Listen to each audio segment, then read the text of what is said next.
Hi there. I want to welcome you to my live presentation. I am today honored to be with Sean Poliseno. He is an amazing realtor out of California. He's closed over 250 million in both residential and commercial transactions and started this career with a bang with 36 in his first year. He's got a background of 30 years in sales and management. He is actually one of my coaches and mentors, and I've been honored to have that time with him. He's also an author. He's written a book called My Proven System for Selling Homes Fast for Top Dollar. Thank you. And that's not all he does. He's a dad to 4 kids, and he has some very interesting hobbies like renewable energy technology, flying helicopters, and competitive ice hockey. I have to start there, Sean.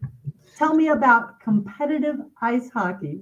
Well, some would call it beer league, but we play. I just played last night actually. So just a bunch of younger guys, older guys like myself. My son actually plays on the team, so I've told my kids growing up as they were learning how to play hockey, it all ends in beer league with your old man. And that's where we're at. So That kind of sounds like the softball league that I was in with the girls. yeah, it's no different. It's fun. It's fun. Now, you've been 18 years now in real estate. Correct. CEO of the Poliseno real estate team. Yep. You previously, though, started out more in the automotive industry, actually after the Air Force. So talk to me. Why did you shift out of that career field and into real estate? What prompted you to move that direction? Well, I've been a salesman my entire life. I mean, in high school, my job, I was at Radio Shack. I worked at Radio Shack, and that's where I first, got to hone my sales skills. I mean, it was a commission job as well as being paid a salary. But went in the military kind of to get out of a small town in Massachusetts where I'm from. And after I did that, that brought me to Los Angeles. I was stationed out at Edwards Air Force Base. And was in the military for 3 or 4 years and got out of that and went into car sales because, again, I felt comfortable in sales and that's where I started my career. Right. Exactly. And then you moved from car sales to real estate. Why the shift there? Because I'm sure I know you well enough. I'm sure you are a very good car salesman. Why real estate? Yeah, I actually was a car salesman for, on what we call on the line, which is when you're greeting clients and taking them on test drives. And I did that well for about a year. I did it so well that they moved me into the finance department. So for 14 of my 15 years, I was in the finance department, which is a little bit different role. It's still a very sales role. My job was to build relationship with a client in a relatively short period of time, 15 to 30 minutes, do their paperwork while they're buying the car, but also to sell them things, the warranty, the alarm. Everybody's bought a car. I'm sure they can think Been about through that guy. That grueling pressure. Yeah, and I would average between $15,000 and $2,000 in additional profit per client that I would meet. Wow. And I would see about 100 clients a month. So really, that's where I really understood the importance of building rapport, which as real estate agents, some are challenged with that part. It's a really important step. You don't want to skip that step. You want to build some rapport so that you can be their trusted, consultant in this real estate process. Right. And so I did that for 14 years, became a manager and managed salespeople as well as other finance managers. And we call that a finance director. And it was when I, being in the car business, they pay you really well, but they also expect you to be there at the store. And I was there 10 to 13 hours a day, Monday through not Monday through Friday, every weekend. I didn't have weekends, and I had 3 kids, and I really wanted to spend time with my kids as they were getting older, and there was a conflict. And I saw real estate as a way that I could make at least what I was making in the car business, which was at the time that I left in 2005 was a couple $100,000 a year. Right. So I needed to replace that. Right. And so I saw real estate as being a relationship business. And I knew that as long as I talked to enough people, I could sell a lot of homes. And it turned out to be true. It turned out to be true. Well, 36 sales in your first year, that's really fairly unusual for a first year realtor. And then you've kept up that pace. So how did you hop in from your finance auto career into real estate and actually create that kind of success in the first year? Sure. So I fired my boss literally on a Friday. I sat down in front of my boss, Glenn, and said, "We're letting you go today." And he laughed at me and he was like, "You're going to quit?" And I said, "Yeah." And he says, did you make like $25,000 last month? And I'm like, "Yeah." "You're still going to quit?" And I'm like, "Yep." And so I was pretty determined, and I literally took the weekend off, which I didn't get a lot of weekends off. And on Monday, I started my real estate career. And what I mean by that is I treated it like my job. I mean, I came in, my office was downstairs in my house in a spare bedroom.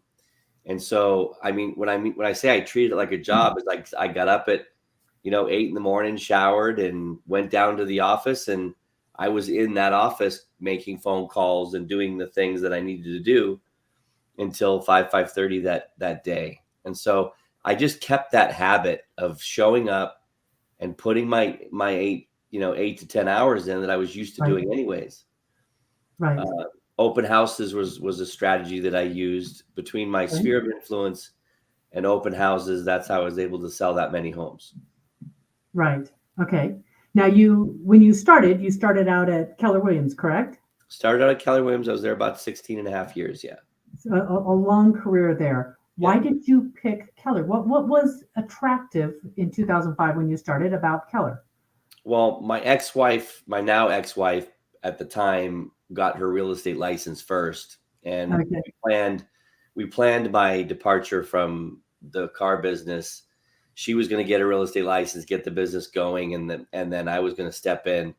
But she never really got it going. She just isn't a salesperson the way I am, and so I literally quit cold turkey. Now that wasn't in the initial plan, but I had a good tax return and a good month at in the sales business, in the car business. So I had about 4.5 months of income set aside to pay my bills, and I knew that I just had to make enough money initially to be able to maintain Right. that. So doing an open house on a Saturday was easy because it was only 3 or 4 hours, where Right. I was used to working every weekend anyways. But I just talked to a lot of people. I picked Keller Williams because my ex-wife had went to Realty Executives first. Okay. And she just didn't feel like it was which is a small boutique company here in Los Angeles. Right. And she just didn't feel like there was a lot of support there. And so Keller Williams had a good reputation for new agents. And so I went there and I sat down with a title rep and the owner of the office. Yeah. And told them that I needed to replace my income. Yeah. And they kind of laughed at me. They said, "Good luck with that. You're going to need to talk to a lot of people." And so I knew that I needed to talk. I already knew that. So I just made sure I talked to a lot of people. Yeah, exactly. And the sales came. Well, and you grew in your career there. You became a market center team lead. You became a productivity coach. You were on the Agent Leadership Council. Talk to me a little bit about some of those leadership roles and what those look like for you. Sure. So a team leader at an office, a Keller Williams office anyways, is kind of like the CEO of that office. Their main responsibility is recruiting, but they're there to, support the agents, the top agents to the top tier, and, manage the staff that's there and expenses. So I learned a lot about, I had already knew a lot about running a business from what I learned, through Gary Keller's teachings. Yes. But actually being in the role of a CEO running an office, now it wasn't my office that I was a real estate agent. I had to go and travel. In fact, I interviewed all over the country. I went to Austin, Texas, Massachusetts, considered going to Denver, Northern California. And I ended up picking an office in Southern California in Huntington Beach. And so my agent responsibilities were up in the north part of LA County, but this office was in Orange County, which is way south. And so I was driving down there being the CEO right at the beginning of COVID, before COVID happened. So that was a tough time. Yeah. So I realized that, that my passion lied on this side of the business, recruiting agents to my team. Right. Currently, we've got about 10 on the team, and we're primarily here in Los Angeles, but also in Dallas and Massachusetts. Right.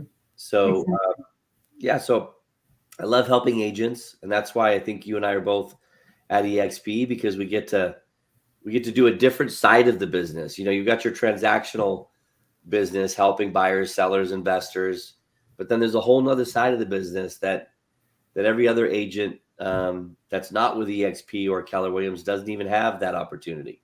Right. So as a market center team leader, you were really building the franchise for somebody else. Correct. Building it for somebody else. And when I left being the team leader, I didn't know at that point I was going to leave Keller Williams. I was so vested in Keller Williams because I just didn't see anything else out there that was remotely like what I felt I had at Keller Williams. Right. It wasn't until another friend of mine, and I had many friends that left Keller Williams and went on to eXp. And so there was another guy, Jason, that left, and I was like, oh my God, another. So I finally took a look at it. And that's what I couldn't, once I saw that the opportunity we have with the stock options and the revenue share potential versus what I understood profit share to be at KW. Right. It was a no-brainer. I couldn't not move. Right. Now your role there as a productivity coach, or is that now your role at eXp? Did you do it in both brokerages? Well, as a productivity coach, you're kind of like, remember, we don't have offices at eXp like the traditional office. I mean, we have an office to meet clients in, but it's not an office where the agents come in to train and congregate. So a productivity coach is meant to handle the training and support responsibilities for the bottom 80%. The team leader handles the top 20% of the agents that are in that office. Gotcha. So at eXp, I'm really doing the same thing, but I'm doing it for myself and for my own team and my own organization, my group. So tell me, because I know for me how that feels. Tell me how that feels for you to be doing many of those same kinds of roles that you had learned and grown into, but doing them with you being kind of the CEO and the owner of your business. Talk to me about that. Yeah, I mean, I love it. I describe it to people as, 60% of eXp is owned by the agents. So, I'm a stockholder in the company. I'm an owner, just like you're an owner as well. And so we, Keller Williams put the agent in the center of the transaction, and Glenn Sanford took that one step further, and he said, I'm gonna flip the pyramid. The traditional brokerage, the agent is at the bottom and the pyramid is on their shoulder, and all the expenses, the phones, the insurance, the office, the rent, all that comes out of the agent's commission that are part of that office. And Glenn Sanford flipped that upside down and put the agent at the top and said, we're going to make all of our agents the ability to be owners and broker owners, really. Even though we don't have a broker's license, maybe. I don't have a broker's license, but I don't need one. Right. One company, we're in 25 countries. And, we have the ability to share 50-50 as a joint venture with that profit being shared 50-50 throughout the 7 levels of our structure. So I just think it's genius, to do it off the top. I don't know why Gary Keller didn't think about that. He's probably kicking himself, but he didn't build it that way. He built something different. Right. So. Right. Exactly. And I know for me that sense of being a part of something where whatever I do creates that difference for me. Not for somebody else, not for Gary Keller, not for the franchise owner, but for me. Yeah. And so I'm fully at choice on how much time I spend in some of those areas versus how much production I do. Yeah. And you said it to me a couple times ago that we were talking. Like you get to do this your way. You know, you have multiple businesses and you have choose real estate to be a vehicle for you, and you're building it the way you want to build it. Maybe it's not all about you selling real estate, going out and helping the buyer or seller, but it's about helping agents on your team, your overall group do it. Yeah. Because that's what they want to do. But eventually, hopefully they get to a place where they realize they don't have to do that part of it. They could do the leadership role and build a business that's sustainable. Right. Right. Especially as the market changes, right? Right. Well, and as new opportunities now have opened for you, talk to me about your goals with real estate now. Yeah, so I'm going to get to a place where I'm not actually taking the buyers and sellers out. I'm still doing that a little bit. I closed, I think, like almost 20 transactions in 2022. So So you're I'm still trying doing to, a lot. yeah, it's still a lot, but I want to get to a place where I'm just handling sellers only. And Okay. so the buyers will be handled. But right now I'm still doing a little bit of buyer business on a case by case basis. But Yeah. I've branched out, and you mentioned the energy business. I own a renewable energy company with some partners. These were Okay. relationships. Some of them past clients of mine in the real estate space. We went off and started a separate company. I'm in the process of launching a marketing agency that's going to cater to the real estate niche first, but eventually I'm going to take that to the mortgage industry and cater Okay. to both mortgage leads and mortgage advertising for lenders as well as real estate agents, and then eventually build a mortgage team the way I'm building a real estate team. So Awesome. there's a platform called Relo, which stands for Real Estate Agent Loan Originator, and it's a brand new partnership between the real estate agent and the loan officer. Okay. And so we're using this tool to go out and spread awareness around it so that agents can get a pay raise basically and start being compensated on the loan side of the business. My coach, Sean Kokoska, at one point before the collapse in 2008 had set his business up in such a way that he had 6 different streams of income coming from one single real estate transaction. Now that's amazing. That's Title, amazing. mortgage, he was the home builder, he was the real estate agent. So home warranty, there's lots of ways. Exactly. It's a great model. Yeah. A great model. Now, with your team, you're right now as a coach, you're my coach. Yep. And I frankly love how you pour into me each week. Thank Talk you. to me about how you're serving your team and the agents. You have a team of 10 right now and it's growing. That team, what do you do for them? Sure. So, I mean, it's, we meet weekly in a small group called Roundtable Coaching. Now, that's a product that myself and Sean Kokoska came up with for his company called Icon Coaching. Now, I'm a coach for Icon Coaching. Sean happens to be my sponsor at eXp, and he was the very first coach I hired back in 2012, actually. Yeah. So, and he has helped me build teams through his coaching. So, it's cool because I meet with my team on Mondays and Wednesdays. I have 2 groups like the one that we meet in, 2 roundtable groups that meet on Wednesdays and Thursdays. I have many individual one-on-one coaching clients that I meet with. In fact, right after this meeting, I've got a coaching meeting. So it doesn't matter who I'm helping, whether they're in my group, whether they're on my team, which are 2 different things, or whether they're in Sean's Icon coaching groups, or whether I'm a mentor also for eXp. So I have a couple mentees. So it's all the same thing. It just fits really well together. I take agents out and they shadow me on appointments. So if I go on a listing appointment or a buyer appointment, I take them with me. Right. I pour into them in the meetings. I provide on the team. I provide marketing. I provide systems, technology, tools, leads is the biggest thing. That's what they want. Biggest thing. so that hopefully they can get to a point where I can promote them off the team, which means they're on their own as an individual agent and they can sustain their own. Kind of like, have you ever seen the video of the barnacle goose? Have you ever seen the? I've not seen that one. Okay, so you got to go on YouTube and you got to put in the barnacle goose. Okay. It's kind of a torture. It's a torture to watch, I'm going to tell you. But this bird is born. The baby goose is born literally on the side of a cliff. Okay. And the mama bird has the babies on the side of the cliff, so no predators can get to them.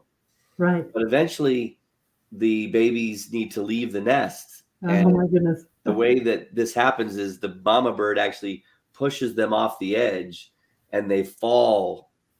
It feels like 1,000 feet, and they bounce at the bottom. It's pretty crazy to watch. But the reason I use this analogy is because I believe, real estate is, sometimes we feel like that barnacle goose, you know what I mean? And Right. we get beat up, but it's a mindset. It's about protecting your mindset so that you can get up in the morning. You may have just lost a deal. Right. And you got to get up and get back on the phone and keep calling, and not let the fact that happened derail your entire business. Right. Right. Exactly. Exactly.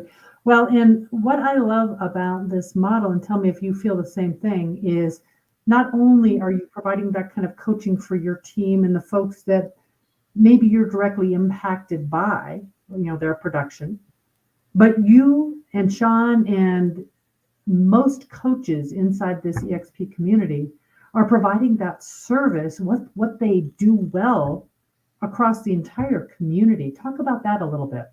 Yeah, that's true. I mean, many of the coaches or the influencers that you see inside of eXp are using their influence to coach and train agents. They get in relationship with them, they help them, and the ones that are not already with eXp, because they do it for people with eXp as well. Sean pours into agents that are already with eXp, maybe not even in his group, and I do it as well. So the idea is that if you do this with agents outside of eXp, when they finally see the light and want to join the company, they're going to join with you. So my approach is going to be the marketing agency. I'm not going to take the coaching and training. I will offer that as part of the marketing, but I'm going to lead with a marketing agency. It's called conversion marketing. And I'm going to put that out there and get into relationships with agents, help them generate leads and use some of our marketing tools, and hopefully get into relationship with them. And the ones that give me the opportunity to share with them, I will, and it'll go from there. Right. Well, you have had amazing success in real estate. I do have to touch on, though, your Air Force background. I want to thank you. My son is in the Army right now. Oh, thank you. My son is as well. Okay. Where's your son stationed? He's in Florida right now, Pensacola. He's a second lieutenant in the EOD, so nice. Explosives disposal. How about your son? My son is up at Fort Bragg going through his final training on the Special Forces side. Oh, okay. So cool. It's fun to watch his journey. But in the Air Force, then, you also had an opportunity to be deployed. And that had to be quite an experience for you. Yeah, no, I mean, actually, I'm not sure where you read that. I actually wasn't deployed, other than I was at Edwards Air Force Base, which is a unique base because it's a test facility. And once you get there, you kind of get trapped there. They don't let you outside of that. I don't know if it's because of what you see there. The B-2 bomber, for example, was there way before it was publicly, known. Yeah. Yeah, I mean, I think the military teaches you discipline. Mm-hmm. It teaches you to have a certain mindset about yourself.